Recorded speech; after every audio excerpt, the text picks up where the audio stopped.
Right. You want to dive into some seriously fucked up shit? Always up for that. We're talking American Gangster today. Oh, yeah. The movie, the man, the whole damn thing. You've seen the Denzel flick, right? Fur coats. Yeah. Blue magic, heroin. All that jazz. Right. But what Hollywood showed you, Yeah. that's just the tip of the iceberg. Right. We're about to lay bare the truth Okay. behind Frank Lucas's empire. Okay. And trust me, it's wilder than any movie. Okay, let's unpack this. Sure. Everyone remembers Richie Roberts, the detective played by Russell Crowe. Right. But the movie took a lot of liberties with his story, didn't it? At the time, Roberts was a real-life detective, Right. later a lawyer. Yeah. But that whole single dad custody battle thing, Yeah. pure Hollywood bullshit, Really. never happened. So what's the real story with this guy? The dude was an ex-Marine, Oh, wow. tough as nails, Okay. worked his way up through the ranks, and ended up heading a special narcotics task force. Busted heads, you know. Okay, so hard-nosed cop. Got it. But then he switches sides and becomes a lawyer. What the hell is that about? It gets even crazier. Yeah. After they put Lucas away, Roberts became his lawyer. What? Defended the very guy he put behind bars. Get out of here. Talk about a mindfuck. No shit. That's some keep your friends close and your enemies closer shit right there. Right. But let's get back to Lucas. Sure. The dude was making serious bank, right? That's what he claimed. Okay. Lucas was this self-proclaimed kingpin. Mm-hmm. Said he was pulling in $1 million a day selling heroin. $1 million a day. A day. Jesus. Blue Magic was his brand, supposedly super pure, coming straight from the Golden Triangle in Southeast Asia. Hold up. Golden Triangle? Yeah. What the hell is that? It's a region in Southeast Asia Okay. where Laos, Myanmar, and Thailand meet. Yay. Back then, it was the world's biggest heroin-producing region, Oh, wow. notorious for pumping out this crazy potent shit. So Lucas is getting his supply straight from the source. Mm-hmm. Smart move. Yeah. Cut out the middleman, all that. Yeah. But what about this whole smuggling operation using military coffins? Is that true? Or just some bullshit Lucas made up? That's where it gets murky. Okay. Lucas loved to spin a yarn, and some of his claims have been challenged. He claimed to be smuggling heroin in the bodies of dead American soldiers, using military connections to get it past customs. Jesus, that's dark. Desecrating the dead to move your dope. Talk about fucked up. But was it actually true? Well, some people who knew Lucas have contradicted his claims. Really? Specifically this guy, Leslie Ike Atkinson, who was Lucas's connection in Southeast Asia. Atkinson said they smuggled heroin in furniture, Okay. sometimes hiding it in hollowed-out compartments at the bottom of coffins, but never inside the bodies themselves. Okay, so maybe not the most respectful way to treat fallen soldiers, but still pretty damn ballsy. But what was the deal with Blue Magic? Was it really as good as Lucas claimed? It was definitely potent.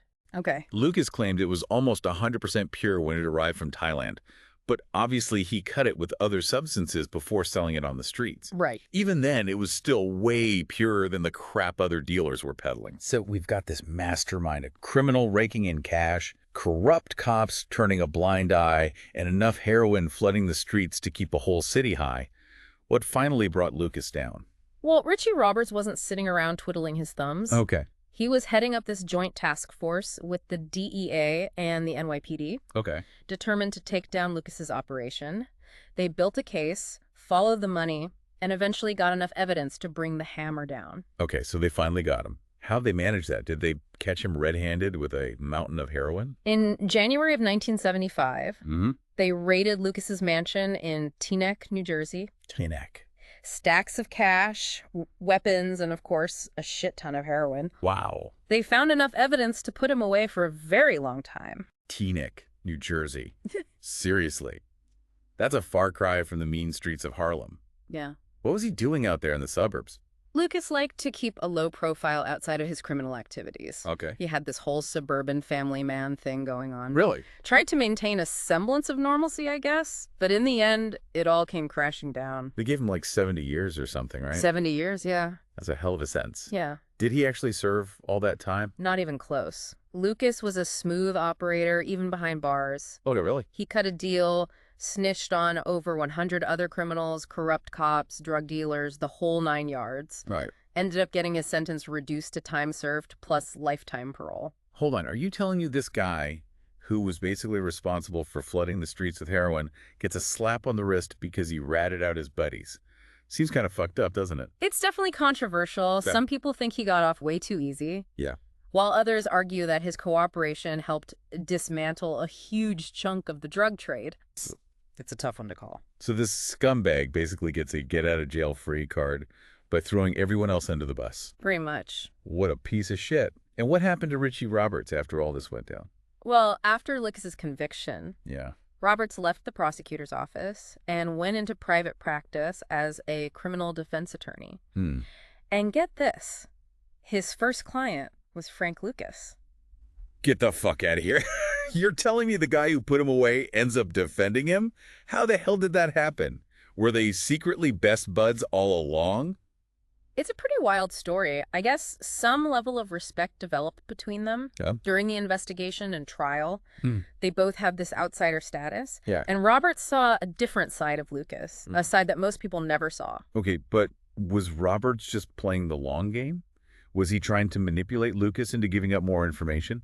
I don't think so. It seems like a genuine, though unconventional friendship developed between these two. They understood each other in a way that most people couldn't. They'd both seen the dark side of the system. Yeah. And they both had their own demons to wrestle with. So, what, they were like two sides of the same coin? The cop who becomes a defender of criminals and the gangster seeking redemption through his lawyer. Sounds like something out of a goddamn movie, except this time it's actually true. Life is often stranger than fiction. Yeah.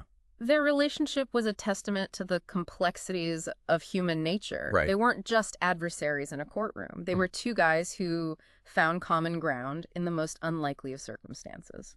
All right, let's cut the crap and talk about this American Gangster movie. How much of it was actually true? Let's just say Hollywood took some creative liberties. Both Roberts and Lucas were pissed off about how they were portrayed. Right. They felt the movie twisted the truth. And frankly, they had a point. Like, what specifically? Right. Give us the dirt. Did they make Roberts look like a saint and Lucas like some kind of Robin Hood? Well, that whole custody battle thing with Roberts, completely made up. He never had any kids. Oh, wow. And Lucas felt like the movie glamorized him too much. Yeah. Made him seem like some kind of folk hero, which is pretty fucked up considering the whole, heroin empire thing. Yeah, I remember that. The movie almost made him out to be this sympathetic figure. It's easy to forget the real-world damage when you're watching Denzel strutting around in those fancy-ass fur coats. Exactly. And there was even a lawsuit filed by DEA agents claiming the film defamed them and hundreds of other agents. Seriously. They weren't too happy with how the movie portrayed law enforcement. So you're telling me the movie was basically full of shit? Not entirely. It got some things right. But it definitely took a lot of liberties with the truth.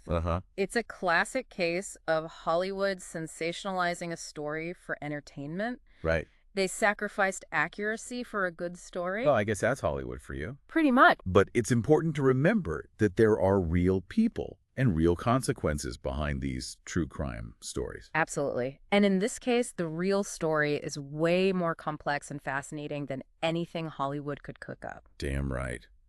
So we've covered a lot of ground here. We've got this ruthless gangster, a cop-turned-lawyer who defends him, and enough heroin to keep a whole city high. But we've only scratched the surface.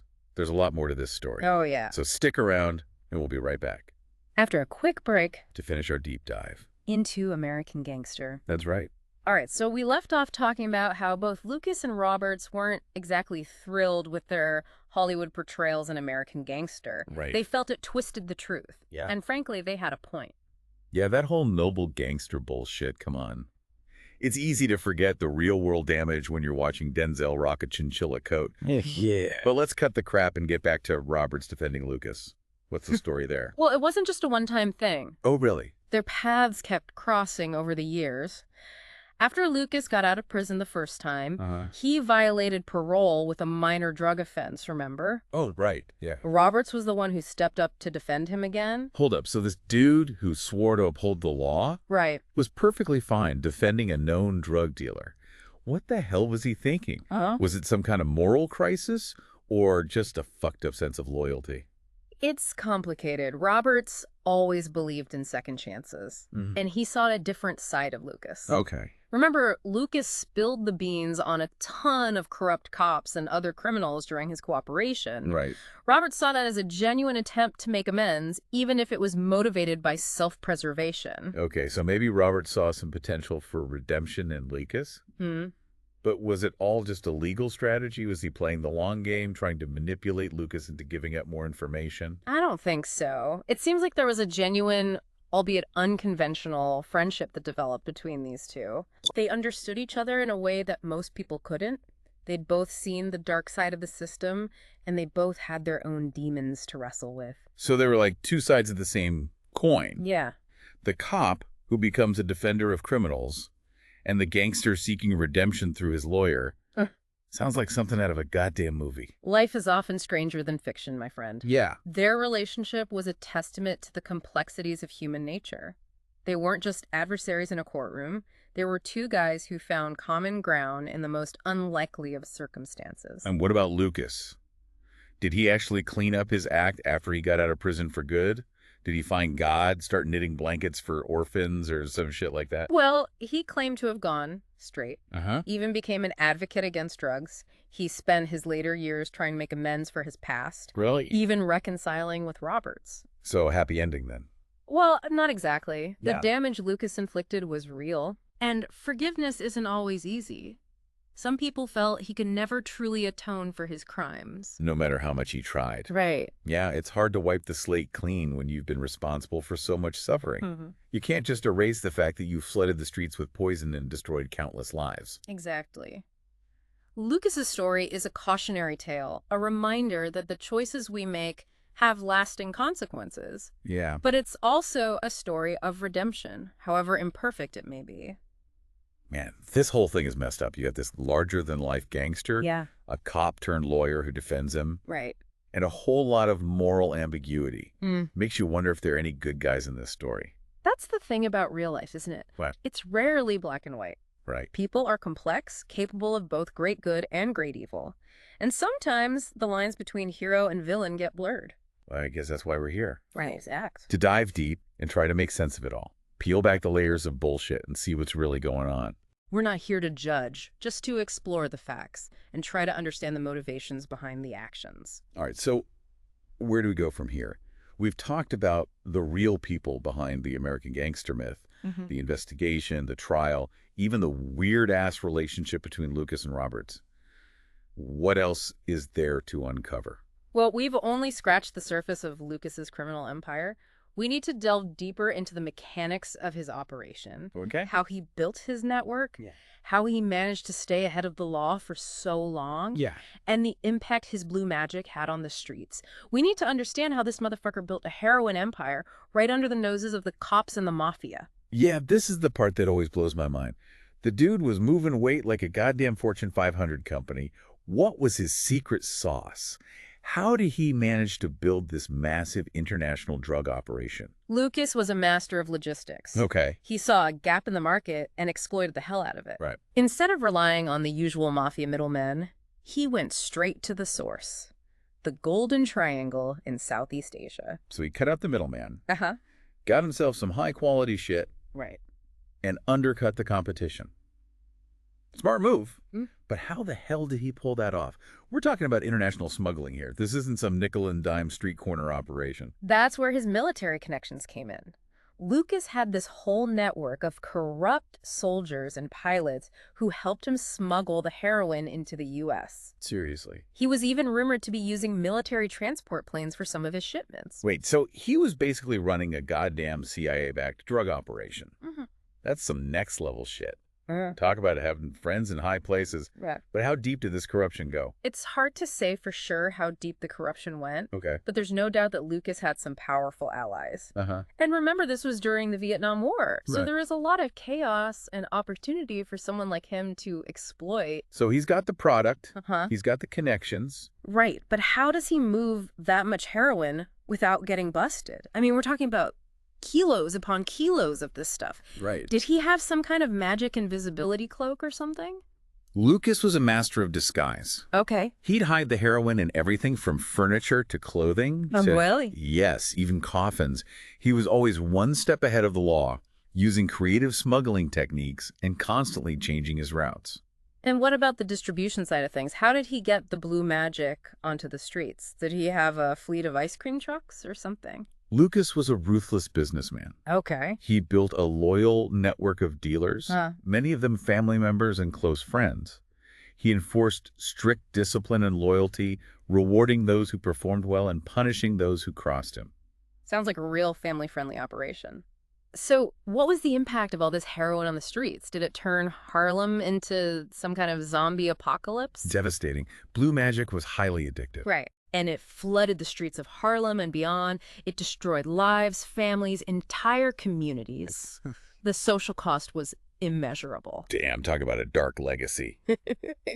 This whole story's a trip, man. We've got international smuggling, corrupt officials, a ruthless drug lord, and a whole lot of human misery.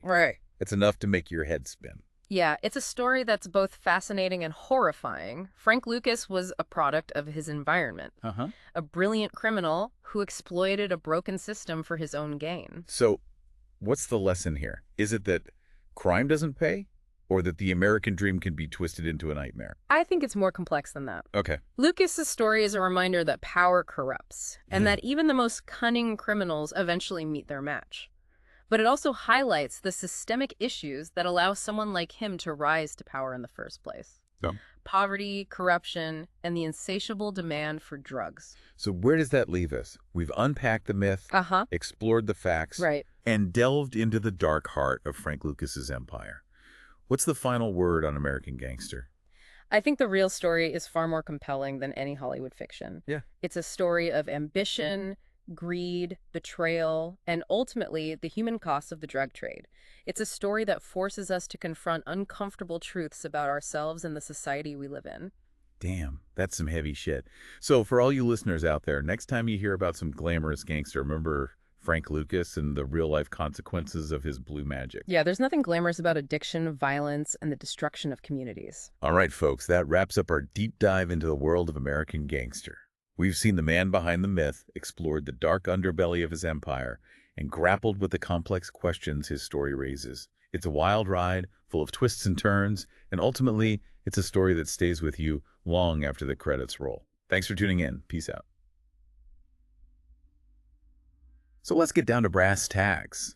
How did this motherfucker Frank Lucas build a heroin empire right under the noses of the cops and the mafia? Well, you got to remember, this was the late 60s, early 70s. The Mafia had a stranglehold on the drug trade, but they were stuck in their old ways. Lucas was a different breed. He was ambitious, ruthless, and he wasn't afraid to break the rules. The dude was a straight-up hustler. Oh, yeah. But how did he manage to outsmart the mob? Those guys weren't exactly known for being pushovers. Lucas saw an opportunity that the Mafia missed. What's that? Instead of going through their usual channels, he went straight to the source, the Golden Triangle.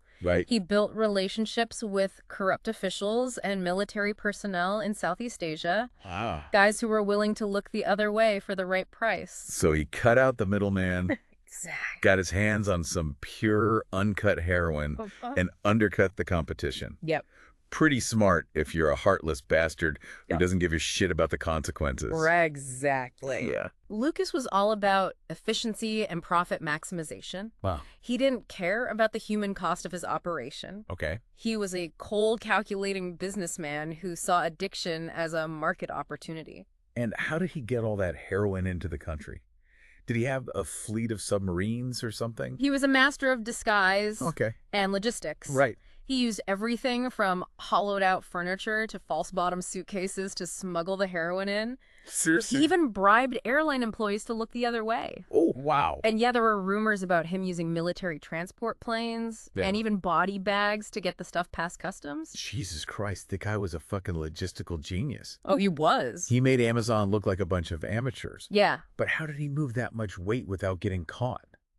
The cops had to be on his ass. Lucas was always one step ahead. Okay. He had a network of informants and lookouts who kept him informed about any potential threats. Right. And he was ruthless about eliminating anyone who posed a risk to his operation. So he was basically running a paramilitary organization. Pretty much. The dude was like a combination of Pablo Escobar and Tony Soprano. He was definitely a force to be reckoned with. Right. But eventually his luck ran out. Mm-hmm. Richie Roberts and his task force started putting the pieces together. Okay. They followed the money, Yeah. tracked his shipments, Right. and finally they got him. And the rest, as they say, is history. Right. Lucas went down, snitched on a bunch of his associates, Yeah. and eventually got out of prison to live out his days as a cautionary tale. It's a fascinating and disturbing story, man. It is. It shows you how far people will go for power and money. Yeah.